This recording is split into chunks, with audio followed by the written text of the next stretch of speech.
예, 저희 스튜디오에는 지금 안드라스 윤 대표님 나와 계십니다. 안녕하십니까? 네, 안녕하세요. 네, 저희가 부동산, 특히 커머셜 부동산 관련해서는 윤 대표님의 설명을 저희가 계속 듣고 있는데요. 전쟁 중이잖아요, 지금. 네. 네, 우크라이나하고 러시아하고 지금 전쟁 중에서 이 전쟁이 발발하고 난 다음에 그 지역뿐만이 아니라 전 세계에 지금 다 영향을 주고 있는 것을 저희가 봅니다. 특히 네. 경제적인 영향들을 좀 보고 있는데 부동산에도 혹시 전쟁이 영향을 주고 있는지 그 부분을 저희가 궁금해서 좀 얘기를 들어보려고 모셨습니다. 네. 네, 어떤 영향이 있습니까, 실제로? 네, 물론 영향이 있겠죠. 그러나 거기에 미치는 영향 자체는 상당히 미미하다고 그렇게 보여지고 있습니다. 예, NAR, 그러니까 National Association of Realtors에서 나온 통계를 보면 Russian Foreign Buyers, 그런 어떤 레지던셜 마켓에서 차지하는 비중이 less than 1%로 이렇게 기록되어 있거든요. 네. 그러니까 실질적으로 그 마켓 자체를 움직이기에는 매우 미미하다 이렇게 보아지고 있습니다. 네. 뭐 커머셜 부동산도 똑같이 진행되고 있는데요. 네. 사실상 이제 러시안 포린 어떤 자금의 흐름을 보면 특별한 빌리언 달러스로 움직이는 메이저 플레이어가 없습니다. 예, 그런 상태에서 소규모의 그런 어떤 자본의 흐름이 분명히 우리 미국 내에서도 이렇게 진행되고 있었는데, 이런 어떤 바이든 행정부에서 제재하고자 하는 그런 대상, 참 이런 것들이 애매한 거죠. 그러니까 특정한 대상을 가지고, 좀 제재하기가 불분명하다. 그러니까 오너십에 대한 어떤 불분명, 그래서 모든 것들을 트랙하는 것이 불분명하기 때문에 실질적으로 커머셜 마켓에서 미치는 영향은 상당히 좀 미미하다고 그렇게 보시면 되겠습니다. 지금 현재로도 계속해서 커머셜 마켓은 핫하게 진행되고 있고요. 그런데 참 재밌는 거 제가 한 가지 우리 기자님께 제가 역질문을 한번 네. 드려보겠습니다. 네네. 혹시 기자님께서 체감하시는 이 우크라이나 사태로 인해서 네. 눈으로 보여지는 어떤 네. 그런 차이점은 무엇이 있다고 생각하십니까? 아무래도 피부에 제일 와닿는 거는 가스값이겠죠? 가스값 올라가는 거. 그렇죠. 네. 그래서 이 러시아 하면 우리가 실질적으로 임팩트가 되고 있는 게 러시아가 키 오일 앤 가스 프로듀서 아니겠습니까? 네네. 전 세계에서도. 네. 그러니까 사실상 에너지 프라이스 상승이죠. 에너지 프라이스 상승이고 또한 잘 알고 있으시다시피 또한 농산물. 이제 농산물. 맞아요. 그 우크라이나도 그렇고 밀가루를 많이 생산하는 곳이어서 지금 밀가루 값이 올라가면 음식값 다 올라갈 거다라고 지금 많은 분들이 걱정하고 계세요. 그렇죠. 그런 이런 어떤 농산물의 상승. 네. 그래서 실질적인 인플레이션이 매우 빨라지고 있다. 이렇게 보시면 될 것 같습니다. 네. 물론 인플레이션은 이미 진행되고 있었고요. 그런데 거기에다가 좀 더 엑셀러레이트하게 좀 더 빨라지고 있다. 그렇기 때문에 페드에서 계속해서 인트레스트 레이트를 만지작거리고 있는 거죠. 그래서 앞으로도 계속해서 인트레스트 레이트를 올리겠다라는 어떤 이런 어나운스먼트가 계속해서 나오고 있는데, 그러나 이것은 현재 지금 상황으로 비추어 봤을 때 쿨다운하는 정도가 되지 않을까. 왜냐하면 지금 현재로는 매우 심각한 short supply and high demand의 situation입니다. 그러니까 핫한 지금 real estate 마켓을 잡기에는 not enough. 저는 그렇게 보아지고 있습니다. 네. 그런데 이제 재밌게 우리가 이제 이 러시아 사태를 보면서 네. 가장 임팩트를 많이 받는 나라들이 있죠. 네. 뭐 뉴스에도 많이 나오지만 독일이나 네. 뭐 이탈리아 뭐 이런 것 같은 경우에는 러시아에 대한 에너지 의존도가 상당히 높기 때문에 네. 경제 기반의 전체가 좀 바뀔 수 있는 이런 흐름이라고 보시면 되겠습니다. 네, 그렇군요. 영향력이 이게 직접적인지 간접적인지에 따라서 확실히 그 파급 효과가 다르겠다라는 생각은 이제 말씀 들어보니까 충분히 이해가 되는 네. 것 같고요. 이게 재미있는 현상들이 있을 것 같아요. 그러니까 이제 나라마다 좀 다르기는 하겠지만, 예, 어떤 현상들 저희가 좀 생각해 볼 수 있을까요?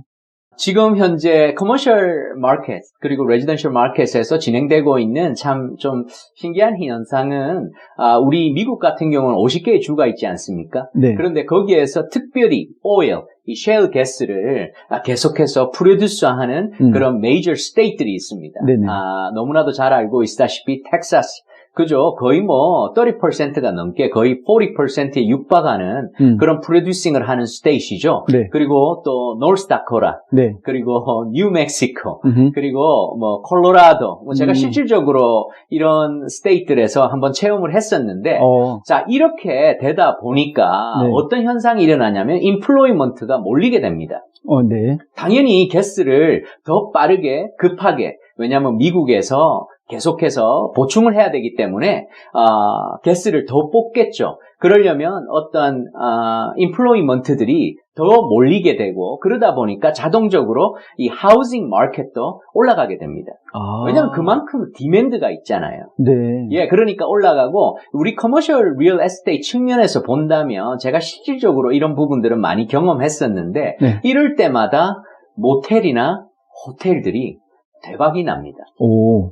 그렇죠? 왜냐하면 이렇게 급속도로 인플로이먼트를 이렇게 들여오다 보니까 네네. 그런 사람들이 유입이 되는 거죠. 네. 그러니까 하우징 마켓이 그 정도로 서포트가 안 되니까 그 사람들이 일하는 기간 동안에 스테이 할 수 있는 그렇죠. 이런 어코모데이션에 관련된 모텔이나 호텔들로 정말 비즈니스가 집중됨으로써 네. 오히려 뭐 어떻게 보면 전체적인 그 마켓 자체가 폭발적으로 살아나는 이런 현상들이 일시적으로 진행될 것이라고 보아지고 있습니다. 일시적인 현상입니다. 네. 그러나 결론적으로 본다면 모든 리얼 에스테이트는 수요와 공급에 의해서 다 결정되는 거죠. 그렇죠. 그러니까 우리가 이거 어떤 현상에 의해서 임팩을 받냐 안 받냐 이런 부분들로 많이 고민을 하시는데, 그러나 여전히 short supply 현상이 계속해서 진행되고 있고, 그리고 여전히 high demand는 우리 인플레이션이 진행됨으로써 어떤 돈에 대한 신뢰도가 떨어지기 때문에 네.